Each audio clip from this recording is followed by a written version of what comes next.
In the previous episode, Rosa attacked Guilleme in a dream. She put a spell to drain his strength as she fed on him. He speculates on how he always wanted to keep Rosa at a distance in order to protect her. He comes to realize that she is the same kind of creature he is. He manages to break free. And that is the summary for anyone who skipped the previous episode.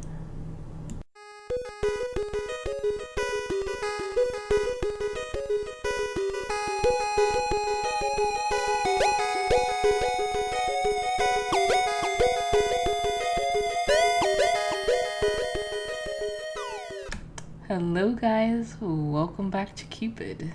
We're continuing on a rather intense spot. Filled with random, hilariously awkward moments, like spectral hand job. Woo and oral from hell. Yeah. The spell shatters and I break free. I do not give the creature a chance to think. I jab my hand into its chest and rip its heart out. I slice through its skin until flesh erupts on my fingers. It sprays out thick, dark blood onto my face. Ooh, bloody Cupid. The spell on me weakens. I feel power returning to my body. And yet the creature laughs, the sound resonating from around me. I am not going to die here. I have sacrificed far too much to perish. The creature's laughter jeers at me. For what?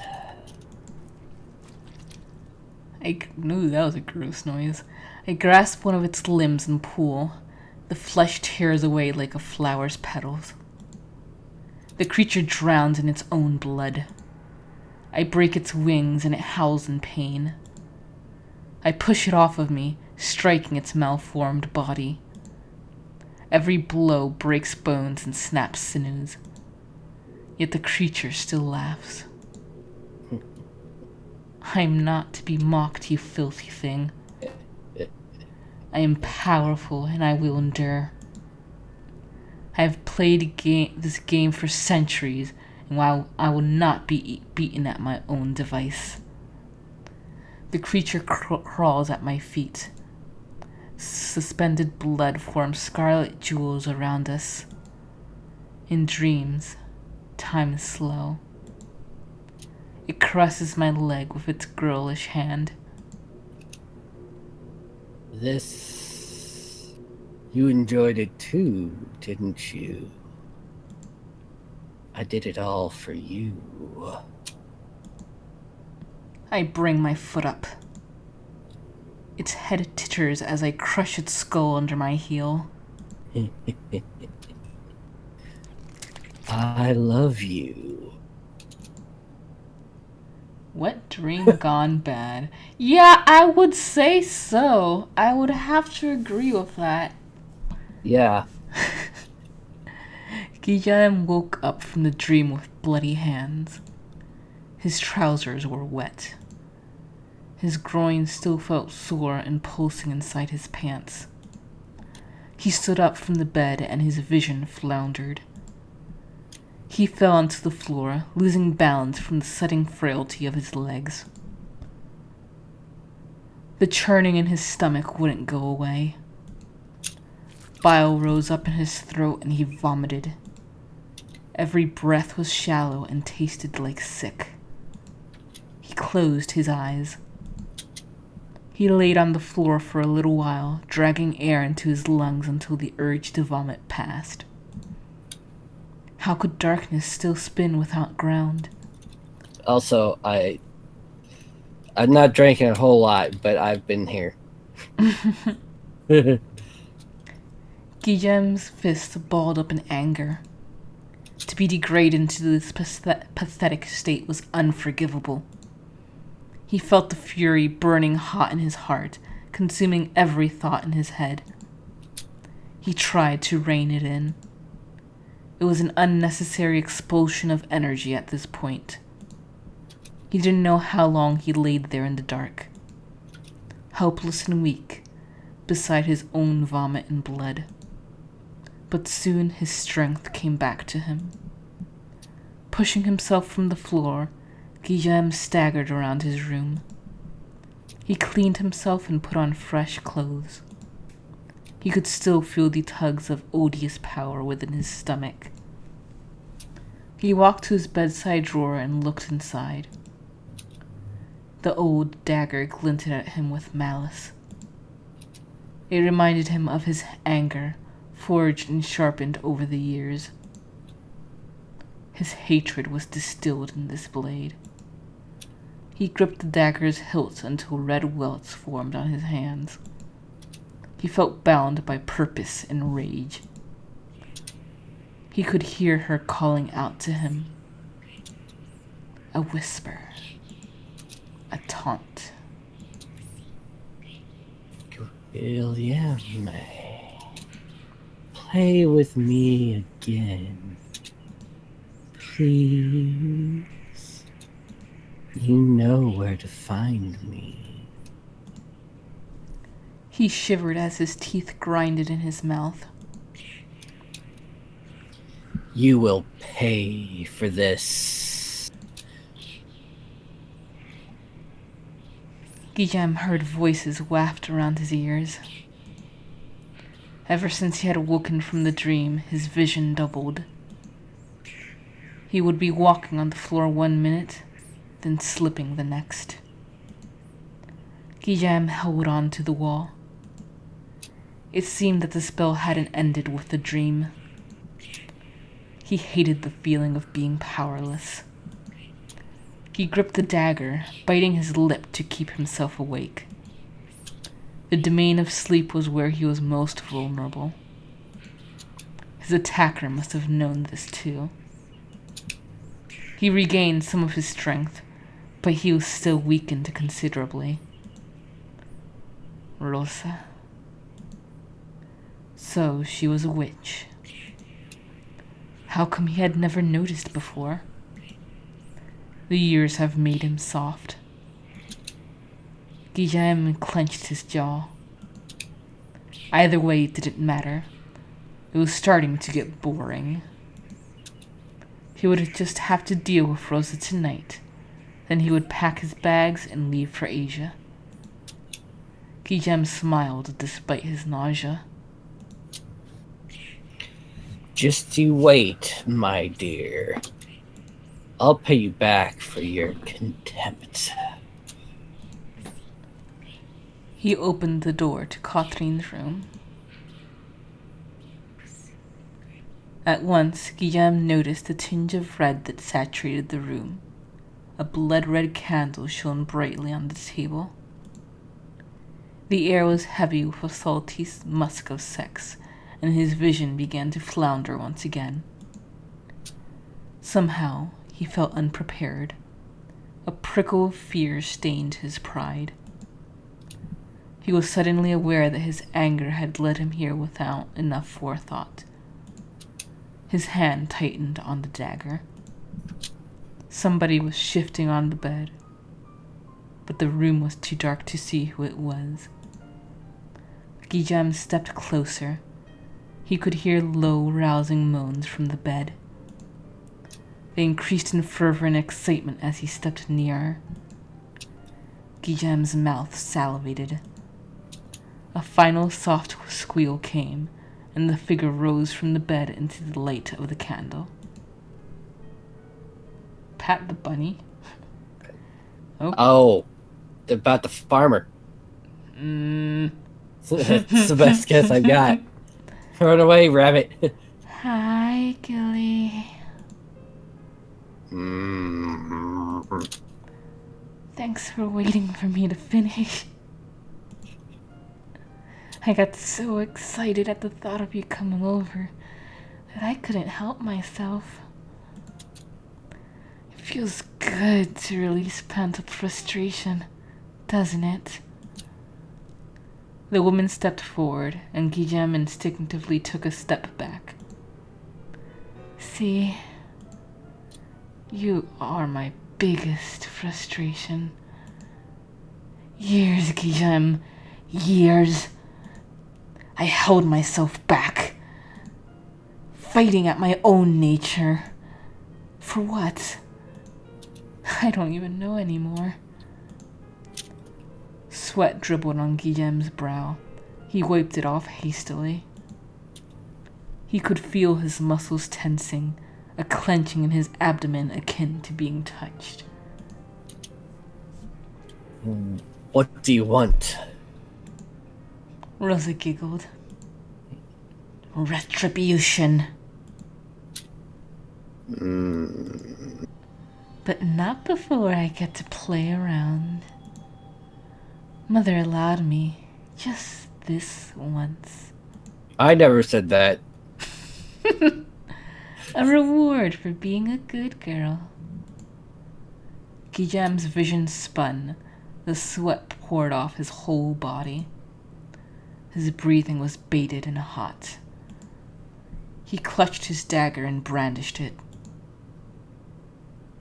Release me from the spell now. I'm warning you. That's adorable. She stepped towards him. Guilleme saw a glint of something sharp in one of her hands. His head pulsed like a splinter was stuck in his brain. Guilleme felt like a child now. He suddenly realized how puny his demands sounded. Do you really want to fight me, Guilleme? I know how to kill you. A strike to the heart.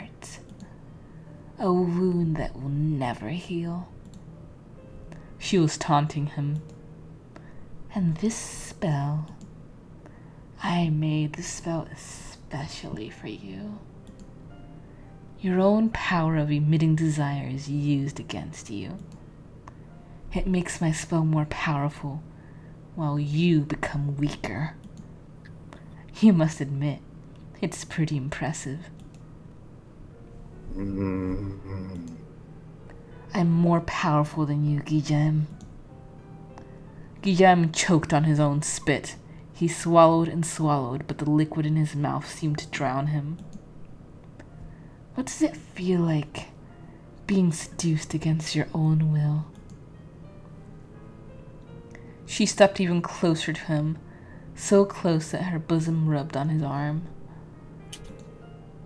Guilleme couldn't move. His arms felt heavy and numb.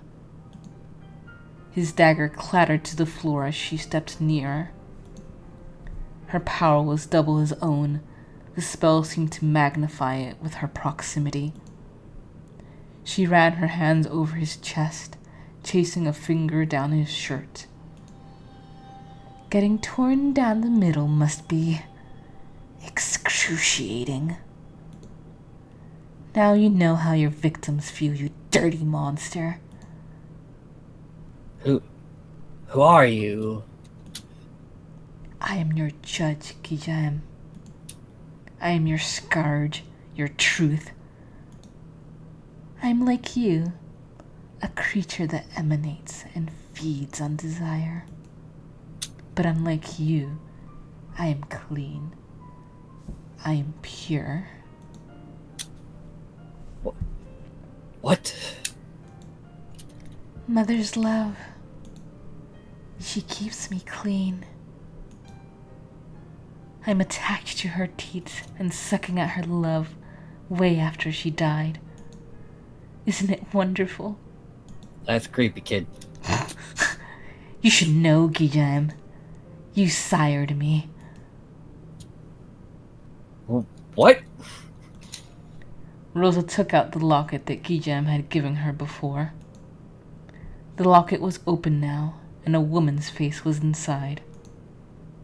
The portrait was blurry, and the face in the picture could belong to anyone. But Rosa cradled it like it was her child. Isn't Mother beautiful? You've probably forgotten her. But she was the most beautiful woman ever. It's no wonder you fell for her, Father. Did you see Court Lady number 3? You depraved wretch. I am not your father. I was never able to... Don't you dare deny it. Mother told me so. Mother is always right. That is why I am here. Get away from me.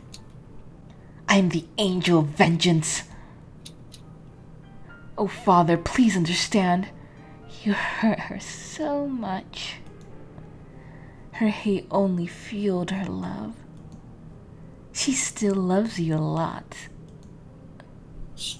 Shut up. Guilleme spat. Stop calling me father. I've never had a child with any woman or man. Rosa just laughed. Why are you so embarrassed, Father? Is it because you were aroused by my body? Do I confuse you? Well, don't hold yourself back. I really love you. Mother loved me too. Our own flesh calls out to us. Ah, isn't it romantic? It is beautiful in its perversion.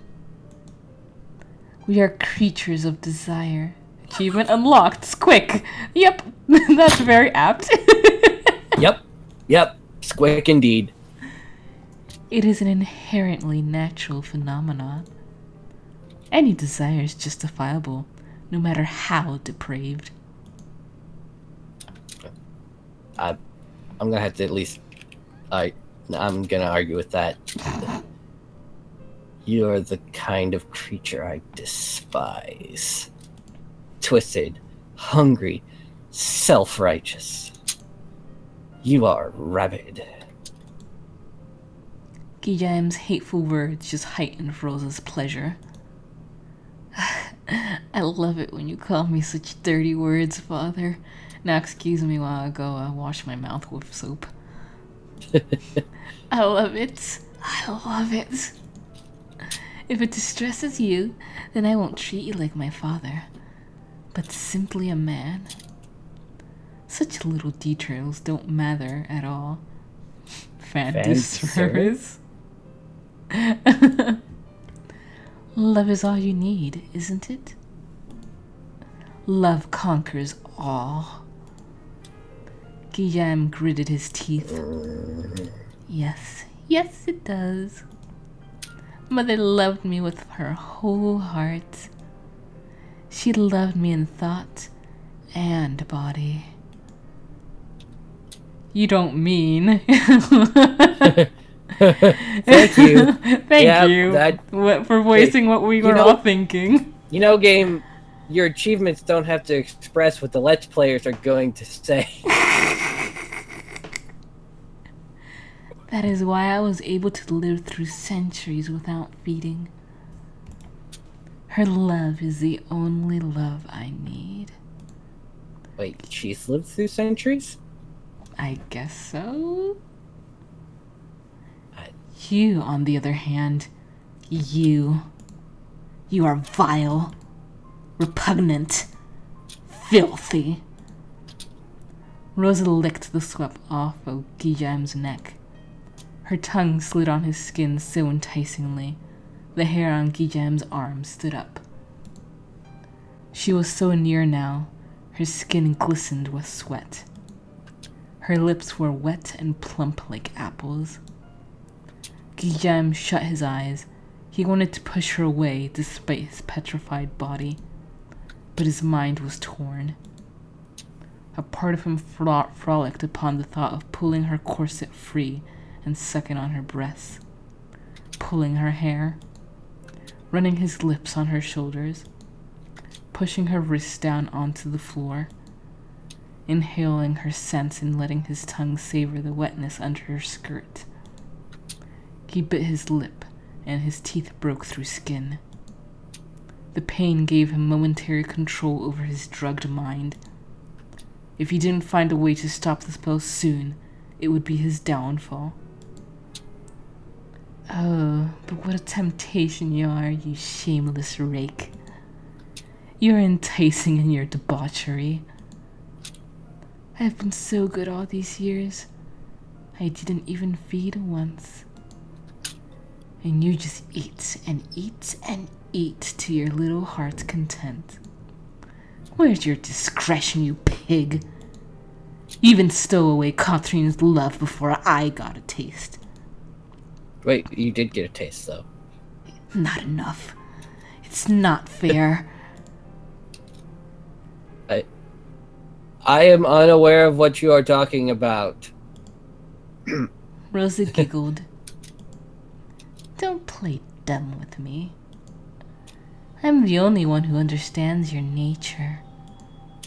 We are two of a kind. You can't lie to me. Then release me. I've done nothing to you.